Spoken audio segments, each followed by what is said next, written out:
Let's chat, introverts. This video is for you. If you are wondering how you can show up on video, how you can show up on stages, how you can really show up and put yourself out there as the center of attention, I know it was not my favorite either. This is the video for you. So we're going to talk about 5 tips that I believe that you can implement that are going to make this so much easier for you. I am an introvert. I love my introvert side. I used to be so embarrassed about it, but I absolutely love it and I own it. And I hope that after this video, you do too. So, as an introvert, I feared video. It was like my nemesis. It was the thing that literally kept me up at night, gave me stomach aches, and made me so fearful, which is one of the reasons my first business failed because I refused to get visible. I refused to show up. I prayed to God at night, please do not let us get selected for the things that my business partner was submitting us to because I did not want to be on camera.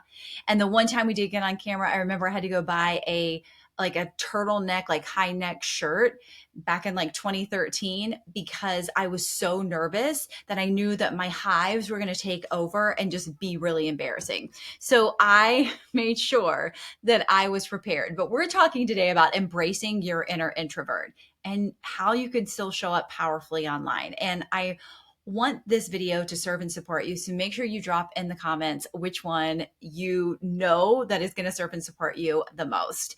Number 1, redefining visibility on your terms. Yes, I am always going to say, specifically in the age of AI, that face-to-cam video is what will convert and build like, know, and trust the fastest, but it is not the only way. And so I want to challenge you, what would feel really comfortable for you to start out? Is that being on a podcast or a podcast guest? Is that potentially doing voiceovers? So like maybe your video and behind the scenes, it's not necessarily your face to cam like this, and talking right to the camera. So what would serve and support you most? Because visibility does get to be on your terms if you absolutely hate video. Now, there's a big difference. Let me be very clear. You can really dislike video because you have such a fear of it, and you can also get more used to it. I feel like video content is the easiest type of content to create. It's so easy for me to press record, press go live, and create the content.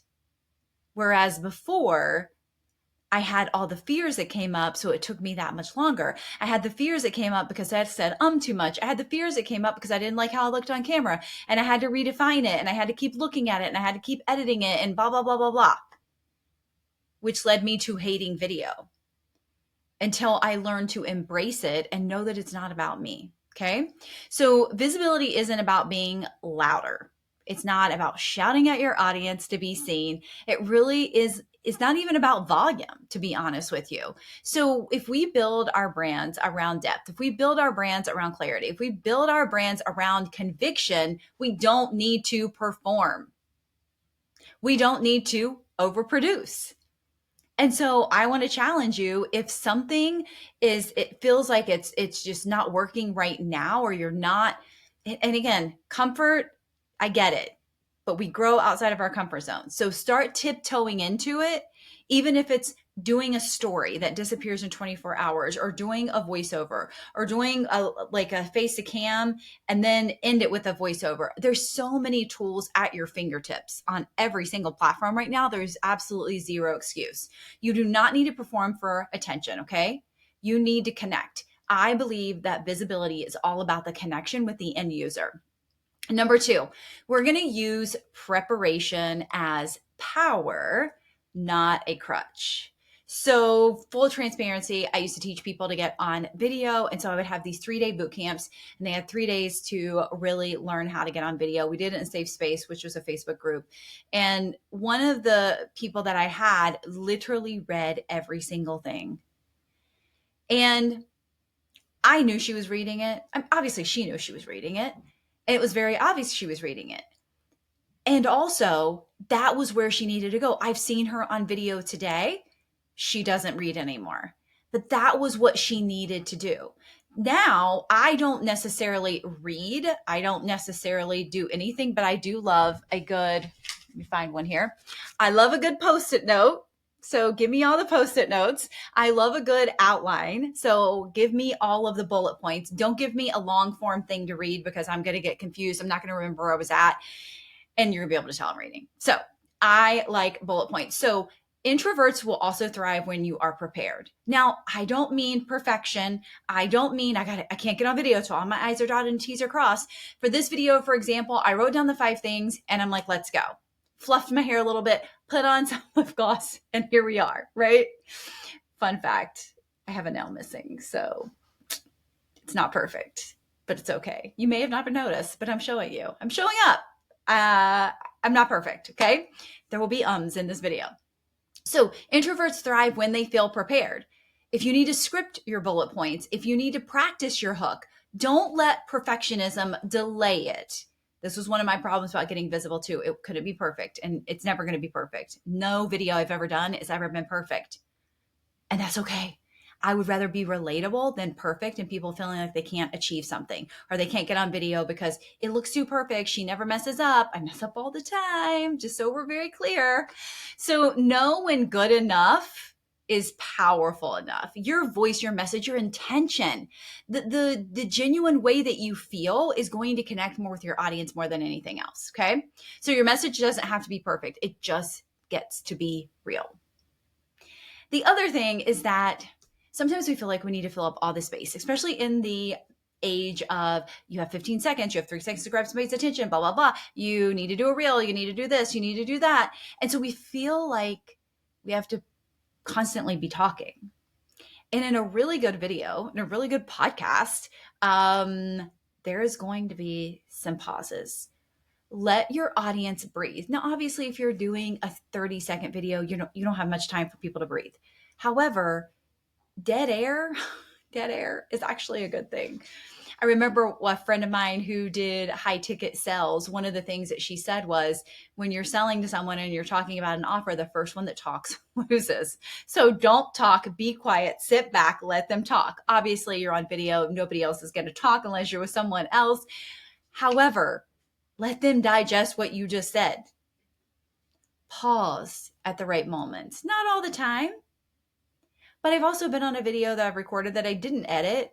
And I'm like, oh my God, what is that word? What is that word? Oh, and I'm sitting there and I'm like trying to think of it. Eventually if I can't think of it, I'll get over it and I'll move on. And then I'll figure it out by the time the video is over. But I have paused in moments like that. And I pause to let people really think. Learn your natural pacing instead of fighting it. Because if I went through this super fast and didn't let you digest it, you'd be like, what was number 3? What? I just missed all of that. So lean into it. Silence is okay.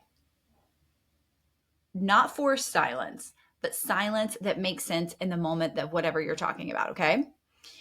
The other thing that we get wrapped up in as introverts is talking to everyone. But if you think about that one person, right? You're having a one-on-one conversation with someone. Number 1, it's going to land a whole lot differently. Number 2, the message is going to be felt a lot differently. And it's going to feel more intimate to you, and it's also going to feel more intimate to them. Now, this may be a little hard if you're doing a live video and you have a bunch of comments coming up, but if you're recording on your own, but even if you're doing a live video, I normally cover the comments so I don't see them or just don't look at them. If I'm on live on my phone, I just don't turn them on so I can see them. I'll see them after the live. But we want this to be personal, not performative, not overproduced. So if we can picture one person that we are helping, this can serve and support you so much more because you know that one person needs to hear this message. This person can be real. This person can be made up, like that's your avatar's name or whatever, but own that, okay? And number 5, this really helps me because as an introvert, sometimes it's just hard, right? I get you, I feel you. But if we lead with stories and not scripts, like I talked about at the beginning of this video, some of the things that I did, some of the things that I experienced when I first started getting on video and how I hated video, that is a real life story. I don't need to script that. I know exactly what happened. I've told it like 100 different ways, 100 different emotions. I can make fun of myself. I can make it really emotional and sad. Like I can do so many different things. It's the same story told in many different ways. So when we share those moments, it's going to create that authentic touch with our audience, right? We don't need to be overly polished. We don't need to say the right thing. It's our story. And the thing is that people remember how you made them feel. How did they feel during that story? Did they see themselves in that story? So when we remember that the story is the bridge to that connection, which is what we want when we show up on video, it's going to serve and support you so much more on a deeper level. All right, so let's recap. What are the 5 things that we can do to embrace our introvert, especially when we're showing up online? Number 1, visibility on your terms. What does that look like? How do you want to get visible? Number 2, use prep as power. Prepare. Okay. Number 3, let silence serve you. It's okay to pause. It's okay to have quiet moments in your video. Number 4, speak to one person, not everyone. Also know who that person is. That's a whole nother video, but know who you're speaking to. Okay. And then number 5, lead with stories, not scripts. Know your story.